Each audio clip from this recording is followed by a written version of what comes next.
Welcome to another edition of Conversations with the Expert in 11 Canterbury. I'm really happy to be here with Christina Mautz today. She has a wealth of experience in the marketing arena. We're going to talk about communications. Christina has worked with large companies like Amazon and Yahoo. She's consulted with boards. She's now working with a financial services. I think forensic accounting company in the marketing areas as executive vice president. She knows more about this than I ever learned. So it's really a privilege to chat with her. Uh, One of the things I kind of wanted to talk about, and we were talking about communications. In my career, dealing with senior management, I sometimes hear, when you talk about the importance of communications, that this is interpreted in the lofty high areas of the company, that communication means making absolutely certain that everyone knows exactly what I want them to do.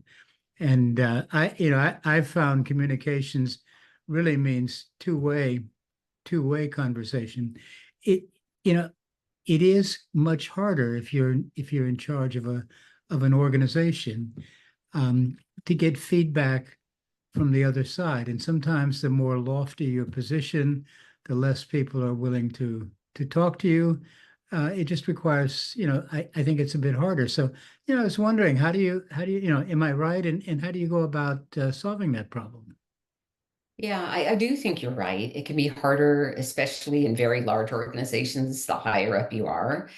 I think the way you solve for it is to create formal mechanisms to listen because you have to, it feels good to say, oh, we're just going to sit and have conversations and keep it informal.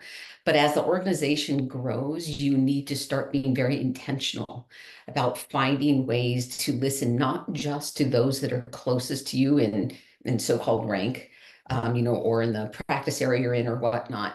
But you also have to be sure that you have a way to hear from people on the front lines, those dealing with customers, those doing the hard work, depending on your industry, it's very different. So create listening programs, create ways for your employees to talk and to give you feedback on various subjects, whether it's written or oral. Town halls always work really well. So whatever the mechanisms, formalize it, make a habit of it, do it regularly, I, and then I, I yeah, do. I think the key is doing it regularly and having a process. Oh, there's sometimes informal conversations can also work. I mean, we had the guy who founded one of the founders of Digital Equipment Corporation when went there, um, ate lunch in the company cafeteria every day, and people kind of knew you could sit and chat with him, which worked, and some people could provide feedback.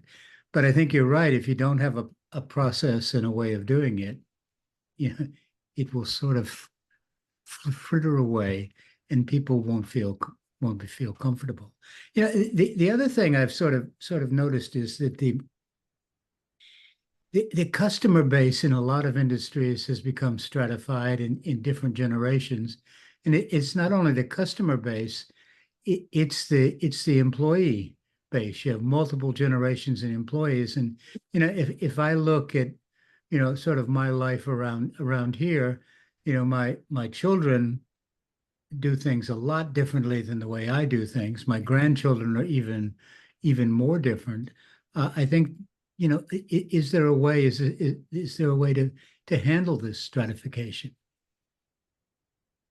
I don't know that there's a way so much as there's being awareness, or excuse me, having awareness of it is really important. And remembering that, especially when you have a multi-generational workforce, people communicate in ways they are most comfortable communicating. And so having multiple ways to communicate. A young generation, I was just speaking to my son about this. He's 19 and a digital native, right? And if he doesn't receive things in video, he doesn't pay attention. He's so used to video. The other folks, whether it's generational or even just the preferences, They may want written communications. They may want to give their feedback in writing anonymously, where someone from a different generation might be comfortable sitting next to the boss in the lunchroom and just saying, hey, here's what I think. And so having multiple ways to give feedback and multiple ways to push the messages out. Like you had said at the beginning of this, isn't it really, or, you worked in an environment where some folks thought this is really just about making sure people knew what they needed to do. That is part of it. We do want people to feel comfortable and know what their role is and what they are contributing. And they may not receive that message in the same way when they're from different generations. Yeah, I think that's a really good, I think that's a really good point. I think the situation gets even more complex when you're trying to communicate with your customers, right? Um, I think you told me earlier that storytelling is a good way to do that. I mean, I love that. I worked at HP. They had the garage where they started the company, and you could take customers to see the garage story.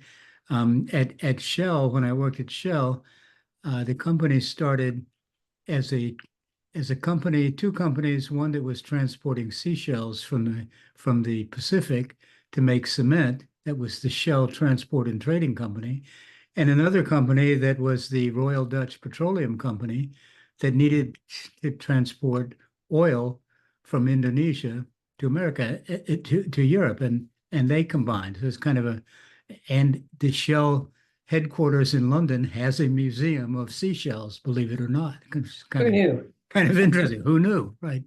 Yeah. Yeah, So, yeah. so is that a good way to go about getting the message to your customers? Yeah, I mean, stories definitely resonate. I also think just that what we were talking about for internal communication also applies here as well.